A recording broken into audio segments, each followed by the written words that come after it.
So Elimination Chamber 2022 is done, and it was very controversial. A new WWE champion crowned. Of course, no Cody Rhodes. People were expecting him.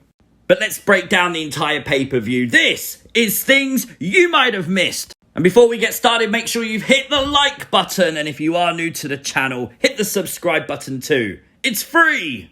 So the first match of the night saw Roman Reigns versus Goldberg. And I did not expect the match to start with a collar and elbow tie-up. I thought this was going to be a complete squash. It wasn't, but every time Goldberg hit a spear, I'm not going to lie, my heart sunk. And when he went to lift Roman for that jackhammer, I thought it was all over. Honestly, I would have probably never watched WWE again at that point. But no, luckily, our tribal chief saved us.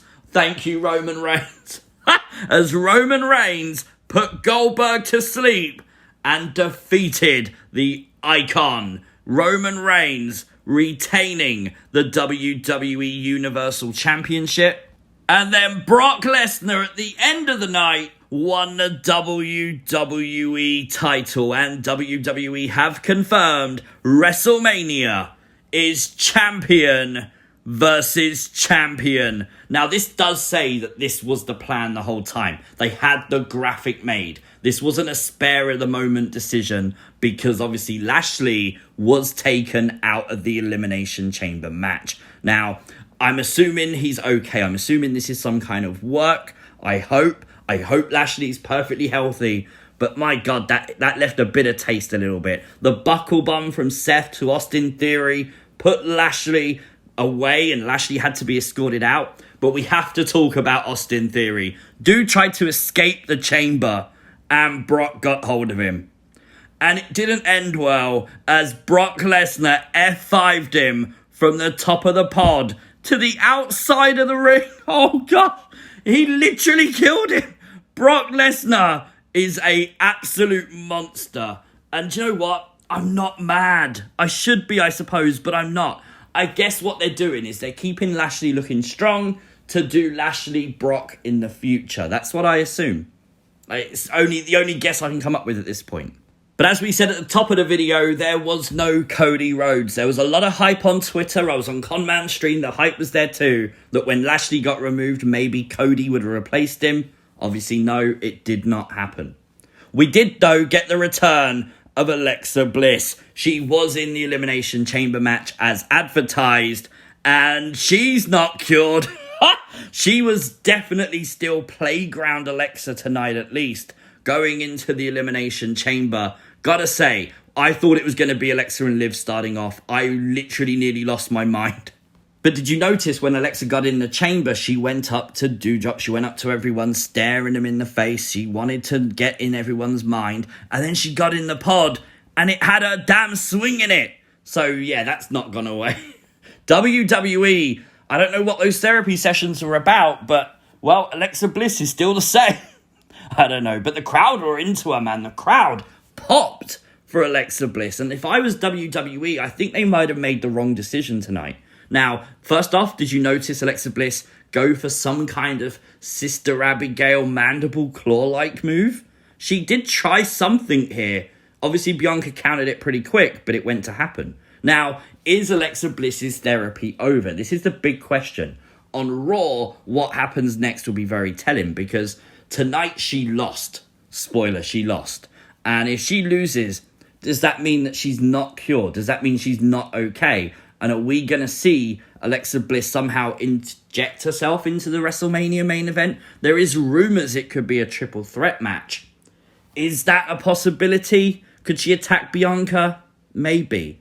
They did make a point of showing us Alexa Bliss like completely out cold in the ring.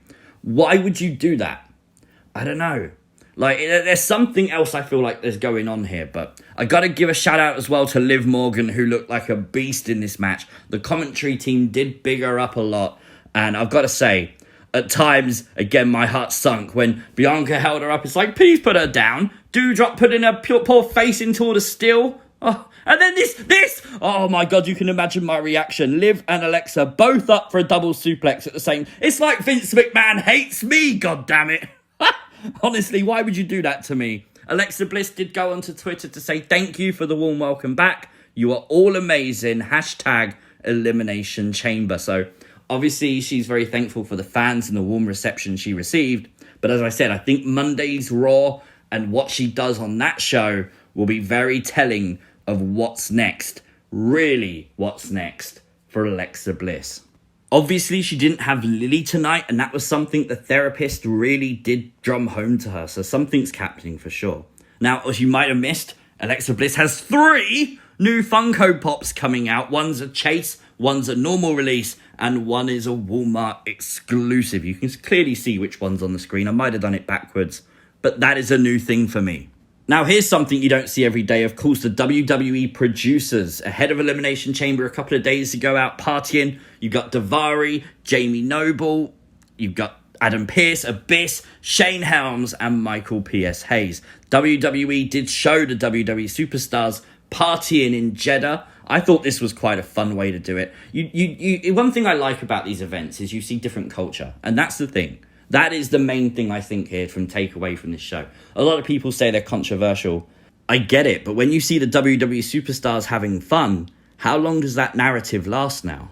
Drew McIntyre defeated Madcap Moss tonight. No big shock. We all knew this was going to happen. But my God, Madcap Moss landing on his head.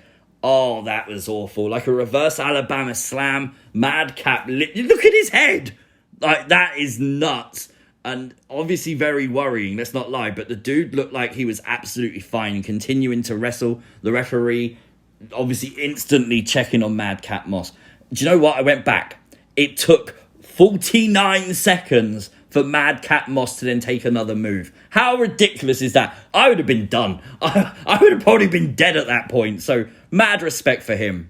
The news came out the other day. The Undertaker will be inducted into the Hall of Fame class of 2022. Honestly, he deserves it so much. And the promo video they keep playing, I could watch and hear that every show, every Raw, every SmackDown until the Hall of Fame. No problem at all. Undertaker honestly deserves it more than I think anyone in wrestling. Becky Lynch defeated Lita for the Raw Women's Championship, and it did seem like that was Lita's final match. She did get the big farewell sort of moment. They even made her go back in the ring to do it, but she did obviously appreciate the fans and show the respect to the Saudi audience. But honestly, I'm surprised that she wanted her last match to be in Saudi Arabia if this was her last match, but maybe it's not. Maybe this was just, hey, we don't have plans for you beyond this point, so let's give you a farewell, but maybe we can bring you back again in some kind of program in the very near future.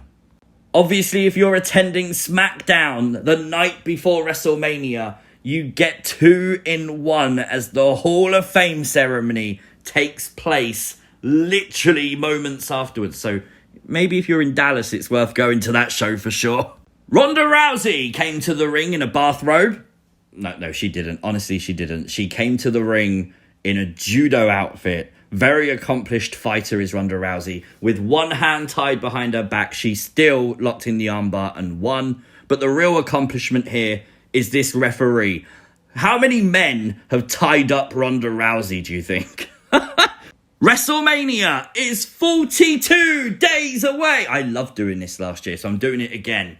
42 days, that's it. There's no more pay-per-views. The road to WrestleMania is getting shorter now every second. I cannot wait. The Miz teased getting a new tag team partner. This came after his kickoff match with Rey Mysterio. He said he had to find someone, and he said he knew someone. Who is it going to be? A lot of people on Twitter said Cody Rhodes again.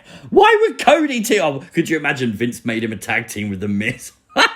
But that's not going to happen. The rumour is it's going to be Logan Paul. Logan Paul could be Miz's tag team. As if The Miz needed any more heat.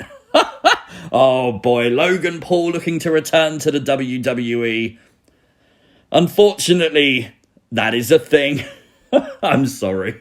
But guys, I enjoyed Elimination Chamber. I thought it was okay. It's not the best show. Of course it's not. There was issues with it. But I'd give it a very solid 7.5 out of 10. Let me know your thoughts and your score in the comment section down below. Please make sure you like the video. turn on notifications, subscribe to the channel first, and I'll see you next time.